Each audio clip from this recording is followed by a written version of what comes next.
5 days have gone by since the awful tragedy at the Brentwood home, where Rob Reiner and his wife Michelle were killed in a brutal way. But new details about the case keep coming out, and they still make people feel scared and shocked. A made-up forensic report has shown the likely moment when Nick Reiner attacked, along with the deadly stab wounds he gave to important parts of their bodies, including one deep cut across Rob's neck that felt like a scary threat. Shut up. Say you nothing more. Every detail, as people look at it again, seems to tell a painful and terribly hard-to-breathe story.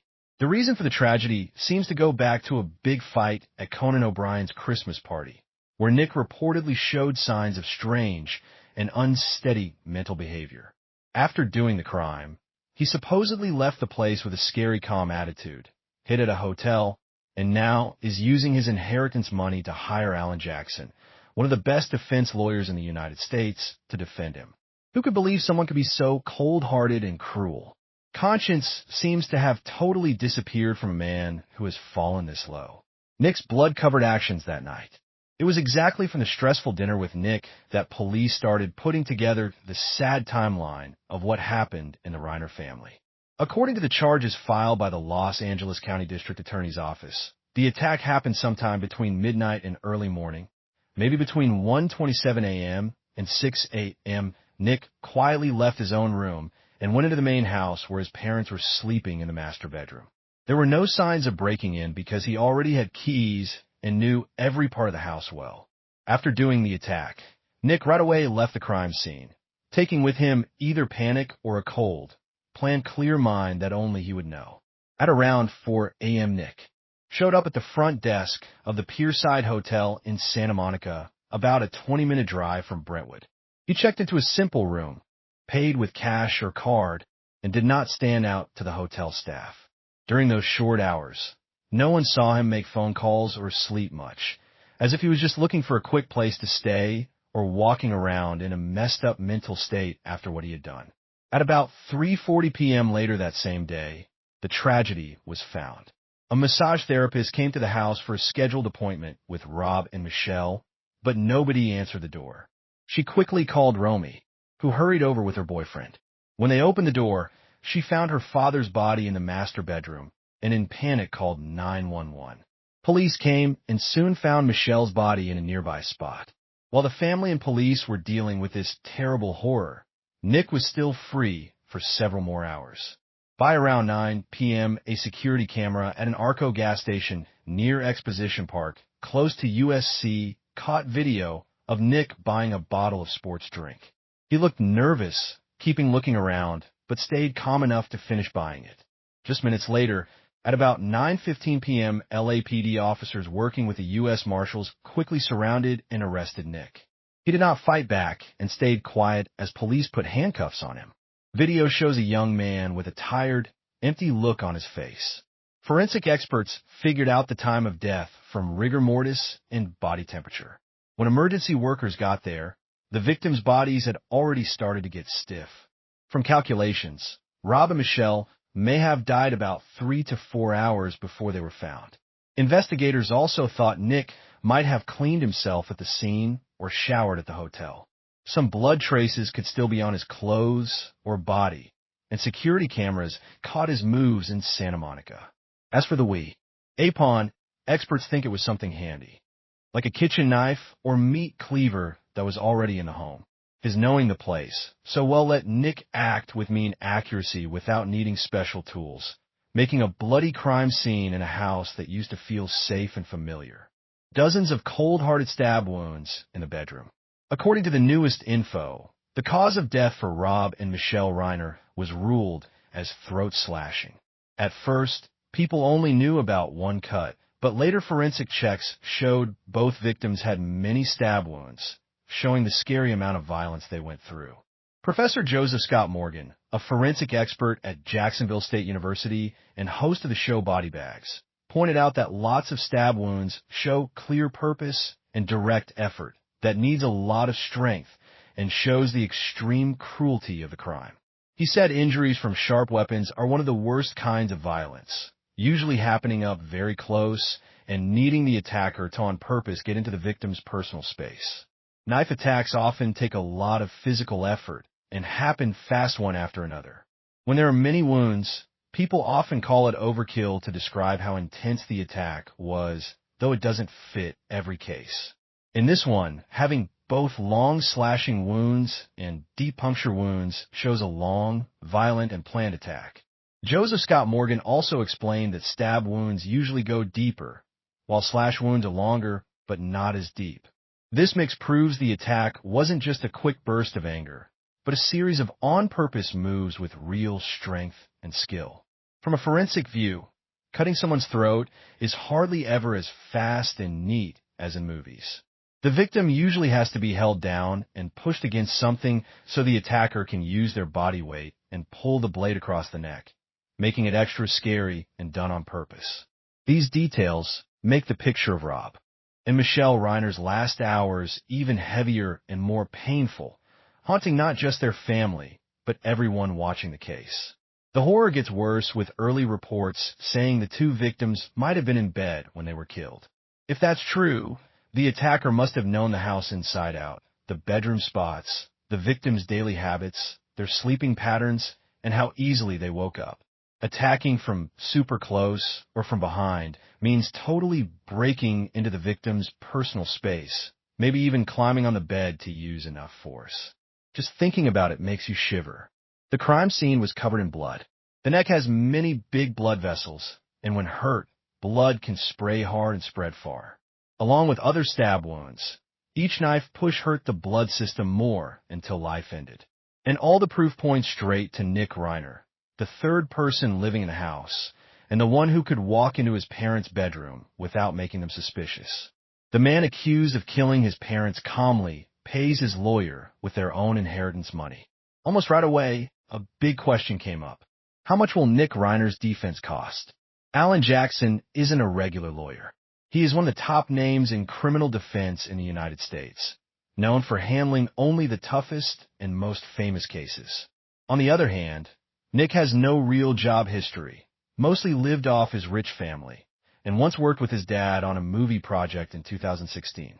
In the past, Alan Jackson reportedly lowered his fees for Karen Reed. Still, the total legal costs came to about $10 million. In Nick's case, the costs could be even more because of how serious the charges are and the nonstop media focus. Even with a lower rate, that kind of money is way out of reach for most people. When asked directly outside the courthouse, Alan Jackson refused to talk about where the money comes from.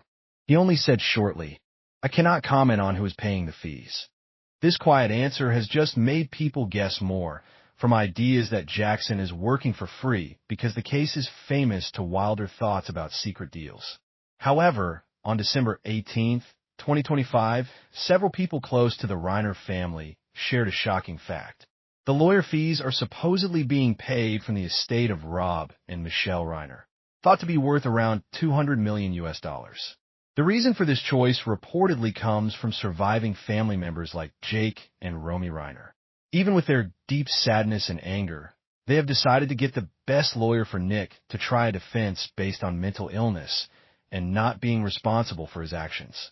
They think that if Nick goes to a high-security mental hospital instead of life in prison, it would be kinder and maybe what Rob and Michelle would have wanted for their son. Under California law, if Nick is found guilty of murder, he will lose all rights to inheritance from his parents. But the law doesn't stop other family members or estate managers from using some of the estate money for lawyer costs before a final decision. Some outside legal experts like Shah Weisbart have said this is allowed by law at this point in the case. Still, some people argue that an estate manager could say no to these payments to avoid legal or money risks. As of now, there is no official word from the family or court about the exact money source, leaving lots of questions for the public and case followers. Nick Reiner's first time in court. Before going deeper into the scary details, let's look at Nick Reiner's current court situation. Besides 2 charges of first-degree murder, the case also mentions worse factors because there were multiple victims. Nick is now held at the Los Angeles County Jail and has had his first court appearance. He wore the special blue suit for defendants, meant both for safety and as a clear sign of compel. Eat Ruin. Defending him is Alan Jackson, the famous lawyer known for winning many big cases. During the hearing, the judge banned live cameras, making everything feel more mysterious and tense. Lawyer Jackson asked to delay the official charge reading so Nick could think about whether to plead guilty or not. The request was okayed, and the next hearing was set for January 7th, leaving many questions open. The only time the public heard Nick talk was when the judge told him about his rights. Mr. Reiner, do you give up your right to a fast trial so the charge reading can move to January 7th, 2026? Nick answered shortly, "Yes, Your Honor, I do." No explanation, no reason, no clear feeling. The hearing ended so fast it felt sudden. January 7th is now a big date, one where the public and media will keep watching closely. While the Reiner family tragedy stays fresh in everyone's mind, the short and cold hearing just highlighted one thing. The case is nowhere near done, and everyone is looking toward the next court date, where justice will really be tested. And before getting to that big trial, let's remember the scariest parts found by police in this case. First of all is the stressful get-together that happened on the 13th at Conan O'Brien's house. Nick Reiner's fight with addiction. Behind this tragedy, you can't ignore Nick Reiner's long and hard battle with drugs. Born in 1993, Nick started using drugs very young, at just 15 around 2008. That's when he first tried heroin and cocaine, strong drugs that dragged his already confused teen years into a bad spiral. As the son of famous director Rob Reiner and grandson of legend Carl Reiner, Nick grew up under the heavy pressure of fame he didn't want, feeling like he didn't fit in the shiny Hollywood world. From the first signs, his family saw how serious it was, so Rob and Michelle sent Nick to rehab for the first time while he was still underage. But that was just the start of a long pattern of going to rehab and falling back, at least 17 or 18 times in the early years alone. From Nick's own words later, he would stay clean just long enough to come home, then fall back right away, stuck in a loop with no way out. Nick's parents, especially Rob, put everything into helping their son beat it. They gave him job chances, money, and emotional help, and even let him live in their Brentwood home to get back on track. Rob once said, being a parent means never giving up on your kids, no matter what they do. Yet, tragedy still happened when the son they loved most became the one who caused their early deaths. When his parents got stricter, often called tough love, Nick decided to leave the family and do things alone. He ended up homeless, moving around states like Maine, New Jersey, and Texas. He later called those years his darkest, the worst time of his life when he almost died many times, only surviving by luck. With no home or help, Nick lived totally on drugs and risky street connections. The year 2015 brought a short bit of hope. At 22, Nick had a pretty steady sober time. He worked with his dad on writing and making the movie Being Charlie, a half-true story based on his own drug fight. During this, Nick moved back with his parents in Los Angeles, and the movie project brought father and son closer, healing some of the deep family hurts from before. But that clean time didn't last. By 2018, Nick said he had fallen hard back into heroin and almost died from a cocaine heart attack on a plane. During a long drug spree, he badly trashed his parents' guest house, breaking TVs, lights, and furniture everywhere. After that, Rob and Michelle made him leave and sent him to rehab again. From around 2020, Nick was allowed back into the main Brentwood house. This was the family's way to watch and help him, even as his actions got more unsteady. Reports say Michelle and Rob were really worried about Nick's mental health and drug use in the months before. The tragedy. His life is a sad, clear example that no matter how much parents love and try, sometimes tragedy can't be stopped. Next, let's talk about some guesses on the coming trial, especially since Nick's lawyer is the famous Alan Jackson. Let's look at how Nick got such a big-name lawyer. Can drugs help Nick Reiner get away from punishment? Finally, one key thing to look at is the plan Alan Jackson might use to defend Nick Reiner. Let's talk about this. From latest reports and LAPD info, witnesses at a hotel in Santa Monica saw Nick Reiner after the crime and said he seemed very high. This matters because of his drug past, but it's not enough to prove legal insanity. At best, It might affect ideas about whether he could control himself right then. Even if Nick used drugs, that alone isn't a good defense in court except in rare cases. Drug use might change the idea of intent for first-degree murder. But in cases like this, if someone gets a weapon after a fight, it still shows planning and purpose. So, a defense based on addiction or lower mental ability would be really hard. In the Reiner family case, Rob and Michelle were reportedly killed with a knife. It's not clear if Nick brought the knife or used one already in the house, but details about the earlier fight suggest some planning. Drug use might soften this a bit, but it doesn't help much under California law. In this state, if guilty of first-degree murder with special factors, Nick could get life without parole. Without softening things, it's 25 years to life. There's no sign of self-defense or lesser charge. This looks like a killing from personal reasons or a sudden passion crime. The case is bigger because the victims were famous Hollywood people Rob Reiner and Michelle. Possible witnesses could be Conan O'Brien, Larry David, Billy Crystal, and others whose emotional stories could turn the trial into a real Hollywood sad story in court. The trial should happen late 2026 or 2027 with little chance of a deal.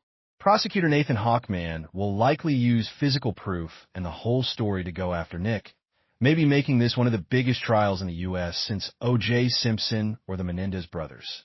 In this, every part of Nick's actions, his addiction, mental state, and the crime's cruelty will be checked closely in court. Still, it's clear this powerful Hollywood family's tragedy has made the world face a story that's both heartbreaking and totally shocking.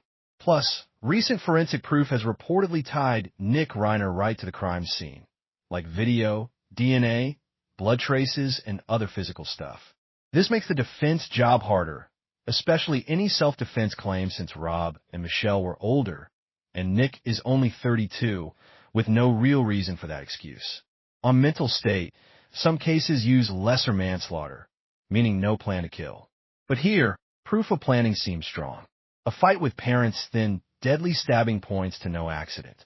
A People report said Rob and Michelle's throats were cut.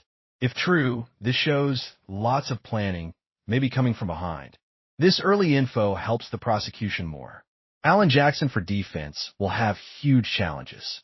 Exact body positions in the mansion aren't out yet, and home security cameras might have caught key moments, putting big pressure on defense stories. And finally, looking at Nick Reiner himself. As you know, he grew up super rich but fought hard with addiction, a problem families everywhere understand no matter money. With a jury from Los Angeles County, not all rich, you wonder how they'll view a guy who lived off his parents' fame and money. How do you think they'll see him? We invite you to share your thoughts with us. The fateful night. A.T. ends fight between son and parents before the tragedy.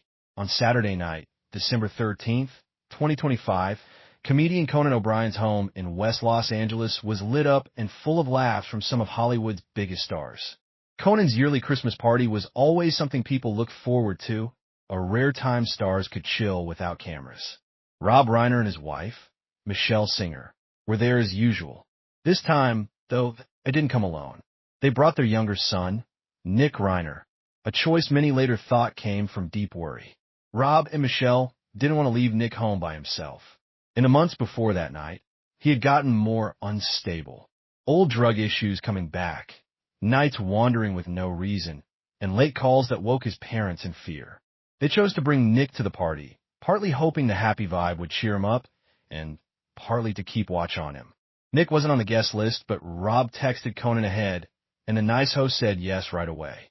When the family got there, things seemed okay at first. Rob put an arm around Conan to say thanks. Michelle smiled warmly in her nice dark dress. Nick, though, stayed off to the side. Wearing an old gray hoodie with the hood up, he hung out quietly in a corner. While others were dressed up and talking lively, Nick walked alone, his nervous eyes looking at every face like he was searching for something only he knew. Just minutes later, his odd actions started getting noticed. Nick went up to guests suddenly, asking questions that made them uneasy. "What's your name? Your full name? Are you famous?" His voice was flat and without feeling, but his stare was strong and didn't blink. Many guests answered nicely, then tried to leave. Others whispered that the young guy seemed kind of creepy. Jane Fonda later said she got a chill when Nick stood too close and stared without blinking. The worst moment was with Bill Hader. Nick suddenly joined a private talk Bill Hader was having and asked the same weird questions. Hader tried to stay polite, saying he was in a personal chat. Nick didn't budge. He stood there in heavy quiet, staring hard at Hader before suddenly turning and walking off, his anger obvious. The air around them got tense, and several people watched him leave. Rob Reiner saw things were getting bad. He took Nick to a quiet corner near the hallway, and his voice got loud. The fight started fast and loud, so loud guests in other rooms heard. Rob scolded his son for making people uncomfortable and said he needed to calm down. Michelle stood close, sometimes trying to calm her husband, sometimes telling Nick to relax, but Nick didn't listen. He shot back with mean, angry words, his voice getting louder. The argument went on for several minutes, long enough to put a dark cloud over the whole party. After the heated talk, Rob and Michelle decided to go home. They said little, but their eyes showed worry as they looked at Nick, the son they loved and tried so hard to protect.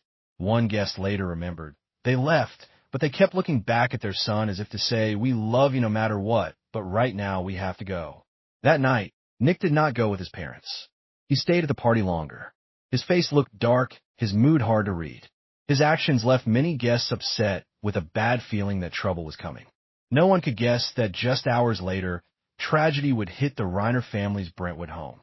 The case of Rob Reiner and Michelle Reiner is still an open and very painful tragedy.